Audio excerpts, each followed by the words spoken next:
Hello, good evening, everybody. I got a little bit of a different video here for you today. I'm actually going in with a review of a product by Winsor Newton. This is Ox Gall watercolor medium. Going into this, the only thing I know is that my sister gave it to me and said, try this. But I was really curious what this actually does, since the effect on the bottle says it's going to increase flow and send the watercolors further, spread them further. Looking on the internet, Ox Gall is a thickener, and an alternative to it is actually using soap. So I'm curious how it's going to be. For this test review painting, we've got normal size page. It's about an 8x12 sheet of paper, but two sources for water. One on the right is going to be plain test source natural spring water, and the one on the left is the same spring water, but we're going to end up adding a few drops of the Ox Gall, and I'm separating the page. Left is going to be Ox Gall, right is going to be normal water, and in the end I'm going to combine the two and try to make one complete coherent painting. But start off with one giant glob of cobalt violet,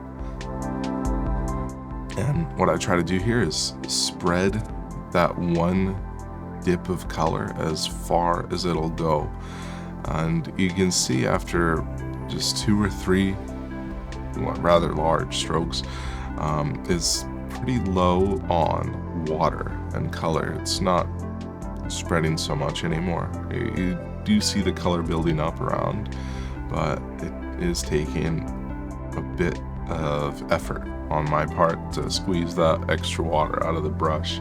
It's not naturally kind of loaded on there and excessive. I will say one thing I normally do on a painting like this is I usually either pre-spray the paper or pre-spray the palette so that everything's a bit more wet, but for this project I decided to just go dry paper, wet watercolor, and then most of this painting is going to be a wet on wet technique.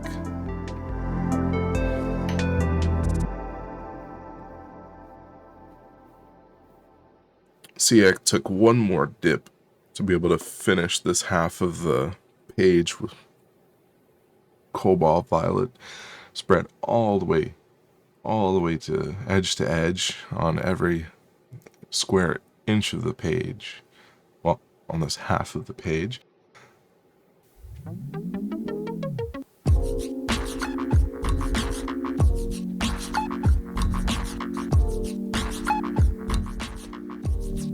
Next up is a bit of yellow.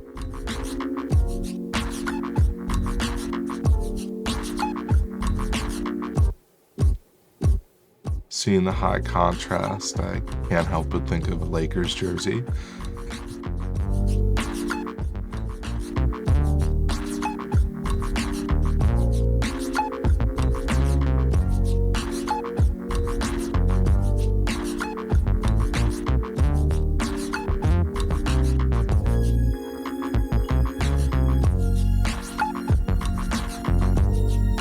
And a bit of red to finish the job, with some vermilion red, I believe.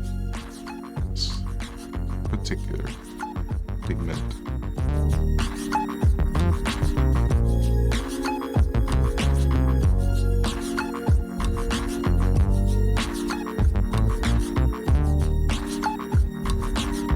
For this whole painting, I'm using only 1 or 2 brushes for the most part. I'm using rather large brushes because I want to capture as much of the water as possible onto the brush. Since the test is about the water more so than the pigments for this one, gotta get out as much as I can, absorb as much as possible for the brush.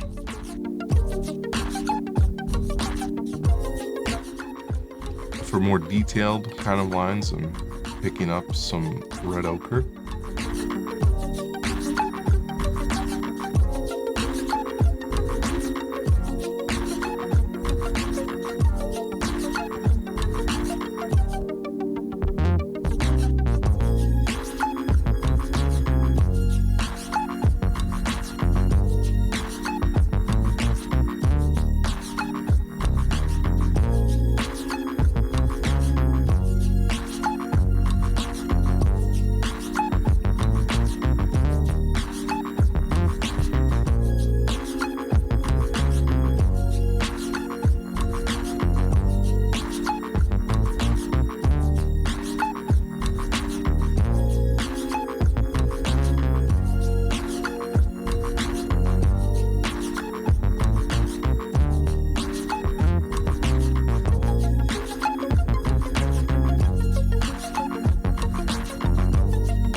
Hope you're enjoying the video as the painting's coming a bit more together. You can see a few properties of a face. I'm not entirely sure if that's what I was going for, but sort of what I see now.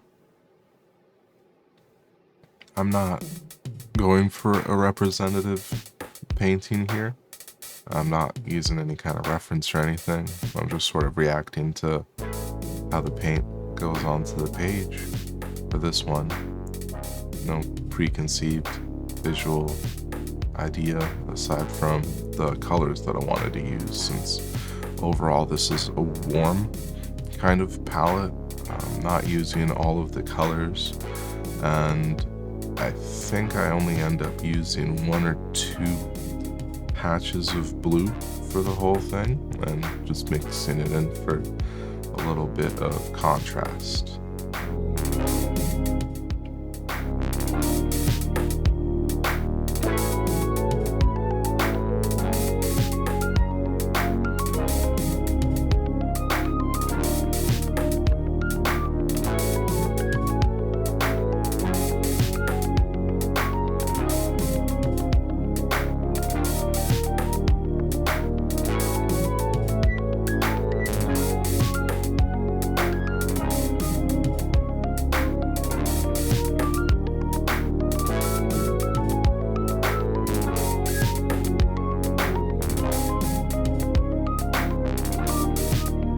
Now it's time to switch sides. Let's test out this Ox Gall. It says a few drops, but there's no dropper, so I just try to pop in only a little bit and shake it up, mix it up.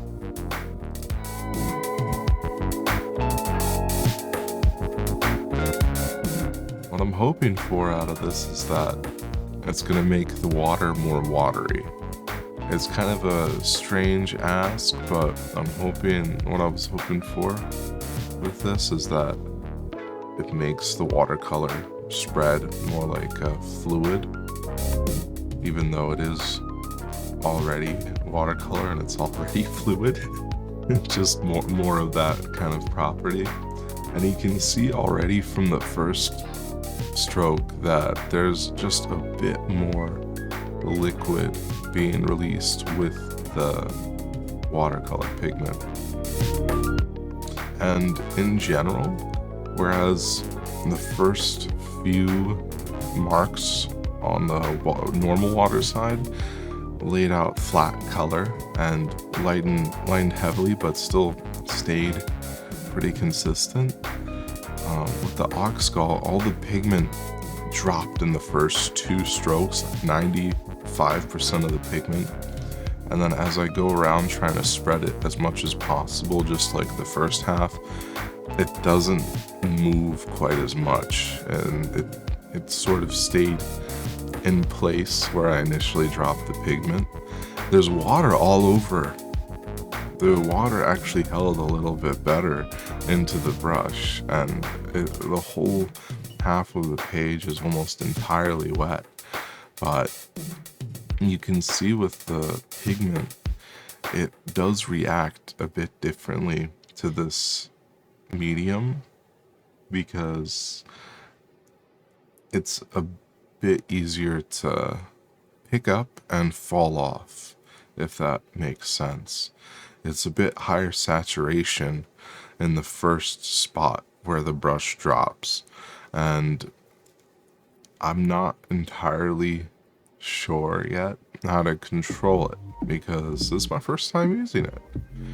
I think it's a really strong effect, and you can see in the bottom half of the page where there's already a lot of water and pigment, and just two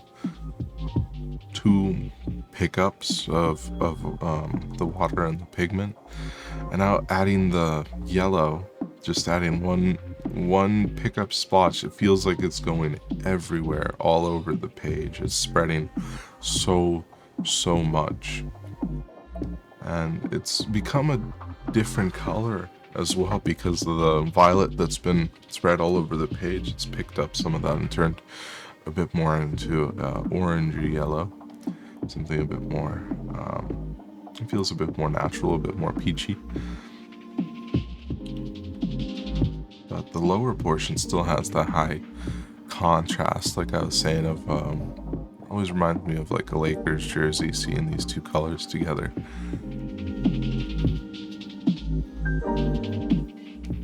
But even at this point, you can see that the right side has almost entirely dried, and the left is just soaking wet. It looks like I poured water onto the page, almost like I actually hit it with the spray bottle, but it's just water from this one brush with a little bit of pigment on every pickup, and it really does make the paint go further and make each brush stroke juicier, is what it feels like to me. I feel like in general, if I were doing something like my last video where I'm painting outside, something like a landscape, something representational, I'm not sure that I would be using this 100% of the time. To me, this feels more like a specific effect that I would want in certain areas. Like thinking of my last painting, I would use it in the water, like the actual lake water would be great having this kind of fluidity, and probably in the trees as well, those thick background trees. I try to get this sort of fluid watercolor effect for some of the trees in my last video, but obviously I have to use more water versus here using the same amount of water but with a little bit thickener, a little bit of that Ox Gall. It sits for longer, the water on the page, and it allows the pigment to mix itself and do more of like a washy fluidy watercolor effect. Big water spots is what I'm thinking of, and I think that it works on a painting like this that is like abstract in nature, because I'm letting the watercolor do its own thing, and it's kind of like a part of my process that I don't want the full sort of control over how the pigment is going to mix. I'm doing a total wet on wet. I don't use the palette on my I don't use the mixing wells on my palette at all for this painting. All of the mixing is being done on the paper, either by the brush mixing two colors together, or the water itself having so much pigment that it's going together and combining into something more homogeneous. Thinking of the lower area where the violet, the red, and the yellow all come together and start forming into some new third color, or fourth color, sorry. But overall, my biggest takeaway from this review is that this is a fun product to use. It enhances the watercolor experience, making the watercolor feel more fluid and more reactive. It reminds me a little bit of watercoloring in the rain, where you have a natural source just constantly pelting onto the page, something that you can't really control, but adds to the fluidity, adds to the wetness, and gives you effects that you might not have expected at first of, okay, I have a solid piece of color here, but all of a sudden a clear drop of rain comes in and it spreads it further than you were expecting, or maybe it splashes one color that was already wet to another color that was dry, and it starts to adjust those two colors to make something new. I think at this point I'm finishing up with what I would consider the left painting versus right painting sort of a thing, and it's time to take a look. You can clearly see that the left is still very wet, very reflective of the light, whereas the right side, there's a couple of splotches of water where it's just sort of like little bubbles that haven't absorbed into the paper, but the overall painting has dried on the right side, but the left is still going to take some time. But ripping off the tape, it's time to combine these two into one, as I don't want to cut them in half, make two separate paintings or anything. They just feel pretty connected. I just gotta connect them.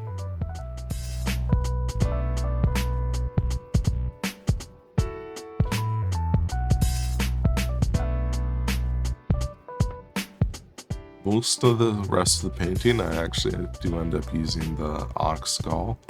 I think it's fun to use, and in general, it's going to be easier to get the right half looking like the left. It's easier to put the Ox Gall on top of the already dry watercolor than it is for me to try to add the dry to the Ox Gall side.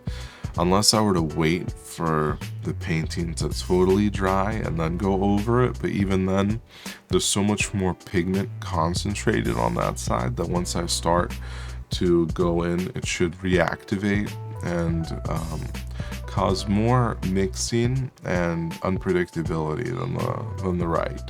So most of what I have to do is add water, add pigment to the right side of this painting to make it feel more coherent with the left. And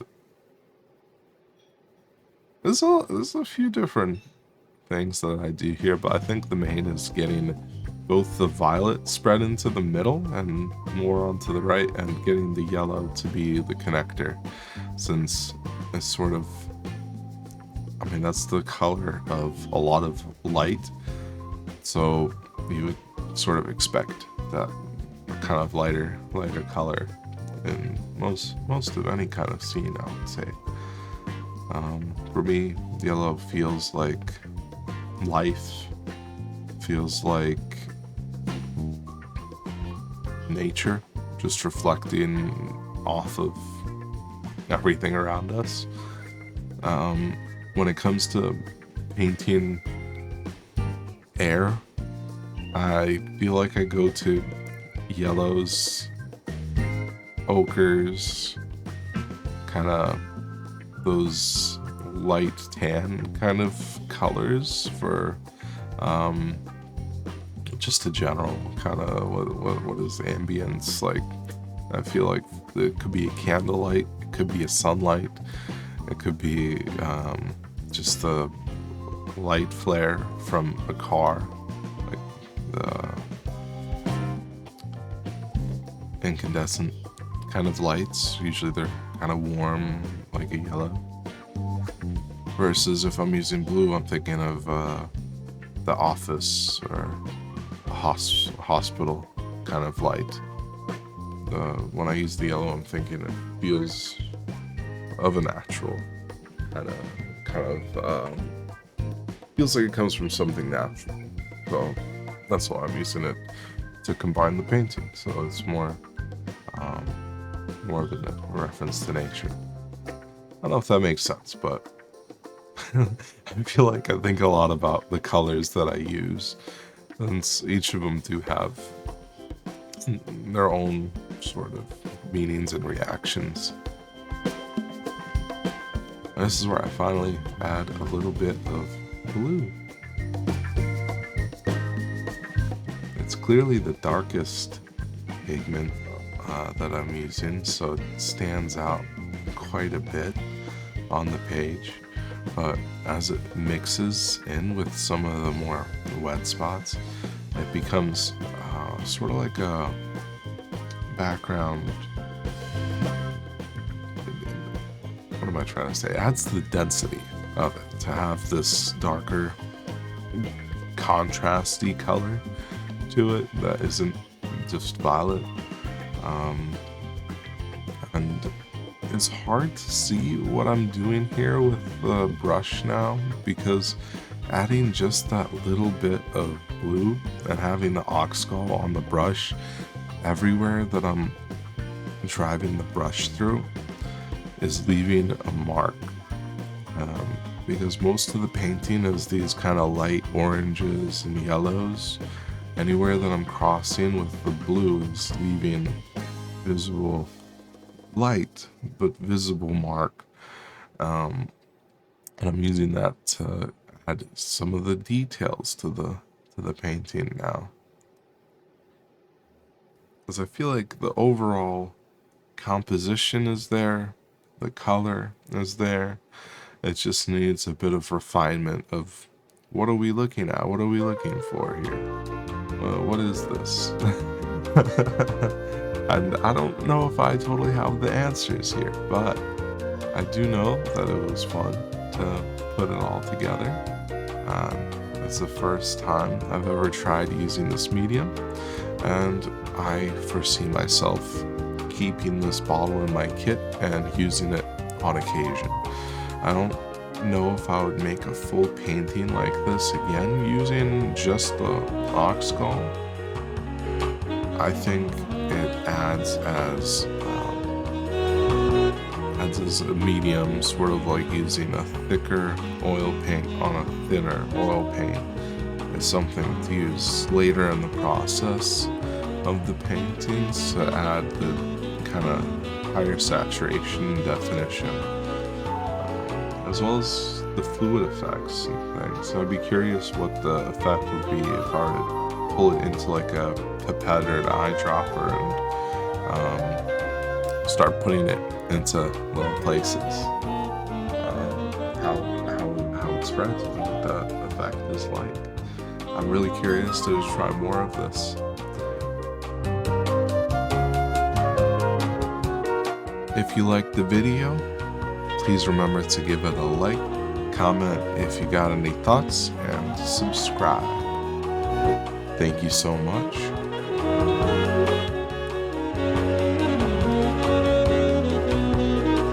That said, that's about it for the painting. That's about it for me for today. Thank you so much for watching. I hope you have a wonderful day. Take care.